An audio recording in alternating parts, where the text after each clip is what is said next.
নমস্কাৰ সাবিদসকল ড্ৰিমছ অসমৰ নতুন ভিডিঅ'লৈ আপোনালোকক স্বাগতম জনাইছো। আজি ভিডিঅ'টোত আপোনালোকক লৈ আছো শিক্ষা হেতু এপৰ 3D ভাৰ্চন যি আপডেট। আজি শিক্ষা হেতু এপটো নতুনকৈ আপডেট কৰা হৈছে আৰু আপডেট কৰাৰ লগে লগে ইয়াৰ যি সফটৱেৰৰ যি আগৰ সমস্যাসমূহ আছিল সেই সমস্যাসমূহ সমাধান কৰিবলৈ চেষ্টা কৰিছিল শিক্ষা বিভাগে। কি সমস্যা পূৰ্বতে হৈ আছিল আৰু বৰ্তমান সেই সমস্যাখিনি সমাধান কৰিবৰ কাৰণে কি কৰা হৈছে সবিশেষ আপোনালোকক এই ভিডিঅ'টোৰ যোগেদি জনাব চেষ্টা কৰিম। সাবিদসকল ভিডিঅ'টো শেষলৈকে চাই যাব। যেহেতু শিক্ষা হেতু এপটো আপডেট কৰা হৈছে 1 আগষ্টৰ পৰা বিদ্যালয়সমূহৰ পাঠদান পুনৰ আৰম্ভ হৈছে গৰম বন্ধৰ পিছতেই। আপোনালোকক দেখুৱাব বিচাৰিছো কি সমস্যা সন্মুখীন হ'বলগীয়া হৈছিল পূৰ্বতে আৰু বৰ্তমানে সেই সমস্যাখিনি কেনেকৈ সমাধান কৰিবলৈ চেষ্টা কৰিছিল শিক্ষা বিভাগে। যদিহে আপোনালোকে শিক্ষা হেতু এপটো আপডেট কৰা নাই তেতিয়াহ'লে আপোনালোকে প্লে ষ্টৰত গৈ আপডেট কৰি ল'ব। আপডেট কৰাৰ পিছতে আপোনালোকে শিক্ষা হেতু এপৰ এটেণ্ডেঞ্চ দিয়াৰ ক্ষেত্ৰত কোনো অসুবিধাৰ সন্মুখীন নহয় বুলি ইতিমধ্যে শিক্ষা বিভাগে ঘোষণা কৰিছে। লেটেষ্ট ইম্প্ৰুভমেণ্ট ইন সাকসেছ হেতু মোবাইল এপ্লিকেশ্যন, যিহেতু মোবাইল এপ্লিকেশ্যনটো যি লেটেষ্ট ভাৰ্চনটো আপডেট কৰা হৈছে, আপডেট কৰাৰ লগে লগে শিক্ষা হেতু এপৰ যি সমস্যাসমূহ এটেণ্ডেঞ্চ লোৱাৰ ক্ষেত্ৰত সমাধান কৰিবলৈ চেষ্টা কৰিছে। ইয়াত 3টা পাৰ্ট দেখুওৱা হৈছে, স্পেক, বিফ'ৰ, আফটাৰ। যেহেতু পূৰ্বতে কি সমস্যাৰ সন্মুখীন হৈছিল আপোনালোকে আৰু বৰ্তমানে সেই সমস্যাসমূহ কেনেকৈ সমাধান কৰিব চেষ্টা কৰিছে এইখিনি কথা ইয়াত উল্লেখ কৰা হৈছে।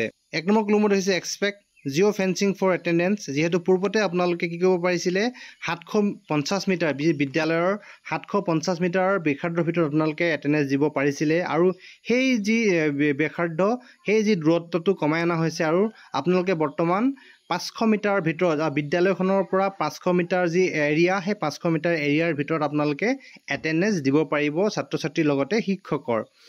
আৰু দেখিবলৈ পাইছে আপোনালোকে যি গ্ৰুপ 2 নম্বৰ দেখিছে আপোনালোকে ষ্টুডেণ্ট গ্ৰুপ এটেণ্ডেঞ্চ ডাটা। যিহেতু পূৰ্বতে শিক্ষা হেতু এপত গ্ৰুপ এটেণ্ডেঞ্চ লোৱাৰ ক্ষেত্ৰত যথেষ্ট অসুবিধাৰ সন্মুখীন হৈছিলে। যিহেতু ক্লাছত যদি আপোনালোকৰ 50-60জন যদি ছাত্ৰ ছাত্ৰী আছিল তেতিয়াহ'লে আপোনালোকে এটেণ্ডেঞ্চ লোৱাৰ ক্ষেত্ৰত যথেষ্ট অসুবিধাৰ সন্মুখীন হৈছিলে। যিহেতু গোটেইকেইজন ছাত্ৰ ছাত্ৰী যি ফেচ গ্ৰুপত আপোনালোকে ল'ব নোৱাৰিছিলে। গ্ৰুপ এটেণ্ডেঞ্চ লোৱাৰ ক্ষেত্ৰত ইম্প্ৰুভমেণ্ট কৰা হৈছে।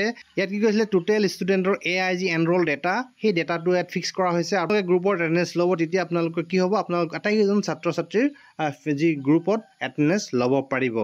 3 নম্বৰ দেখিছে ফেচিয়েল এনৰোলমেণ্ট। যিহেতু পূৰ্বতে সেই আপোনালোকে জনাইছোঁ যে পূৰ্বতে যদি আপোনালোকে গ্ৰুপত এটেণ্ডেঞ্চ লৈছিলে সেই ফেচসমূহ ডিটেক্ট কৰিব পৰা নগৈছিলে আৰু এই যি আপডেট ভাৰ্চন অহাৰ লগে লগে আপোনালোকে যেতিয়া গ্ৰুপত এটেণ্ডেঞ্চ ল'বলৈ যাব তেতিয়া কি কৰিব আপোনালোকৰ যি ষ্টুডেণ্টৰ এটেণ্ডেঞ্চটো খুব সোনকালে আপোনালোকে কেপচাৰ কৰিব পাৰিব। পূৰ্বতে যথেষ্ট সময় লাগিছিল এই গ্ৰুপ এটেণ্ডেঞ্চ লোৱাৰ ক্ষেত্ৰত আৰু এতিয়া কি হৈছে যি মাল্টিপুল ফেচ বেকগ্ৰাউণ্ডত যেতিয়া আপোনালোকে ল'বলৈ চেষ্টা কৰিব অতি সোনকালে আপোনালোকে সেই এটেণ্ডেঞ্চসমূহ ল'ব পাৰিব। 4 নম্বৰতে দেখিছে আপোনালোকে লোকেশ্যন একুৰেচি।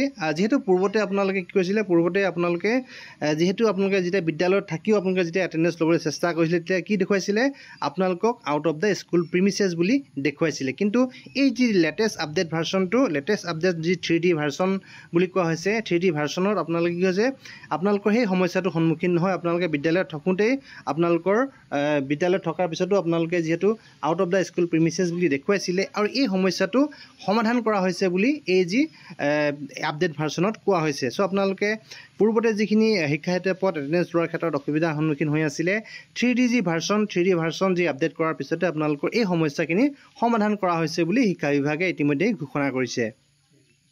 চ' চাবিসকল আজি ভিডিঅ'ত আপোনালোকক জনালোঁ শিক্ষা হেতু এপৰ যি মোবাইল যি আপডেট ভাৰ্চন সেই আপডেট ভাৰ্চনটো কি আৰু কেনেকৈ এই আপডেট ভাৰ্চনটো আপোনালোকে ল'ব পাৰিব। আপোনালোকে যিহেতু প্লে ষ্টৰত যাব লাগিব, পোনপ্ৰথমে প্লে ষ্টৰত গৈ আপোনালোকে শিক্ষা হেতু এপটো আপডেট কৰিব লাগিব। আপডেট কৰাৰ পিছতে আপোনালোকে লগ আউট কৰিব লাগিব আৰু লগ আউট কৰাৰ পিছতে আপোনালোকে লগ ইন কৰিব লাগিব। লগ ইন কৰাৰ পিছতে আপোনালোকৰ এই যি ফেচিলিটিখিনি আপোনালোকৰ যি মোবাইল বা আপোনালোকৰ টেবলেটত উপলব্ধ হ'ব। আশা কৰিছোঁ আপোনালোকৰ ভিডিঅ'টো চাই যথেষ্ট উপকৃত হ'ব। ভিডিঅ'ত ইমানখিনি আছিলে। ভিডিঅ'টো শেষলৈকে চাই থকাৰ বাবে আপোনালোকক পুনৰবাৰ ধন্যবাদ জনালোঁ।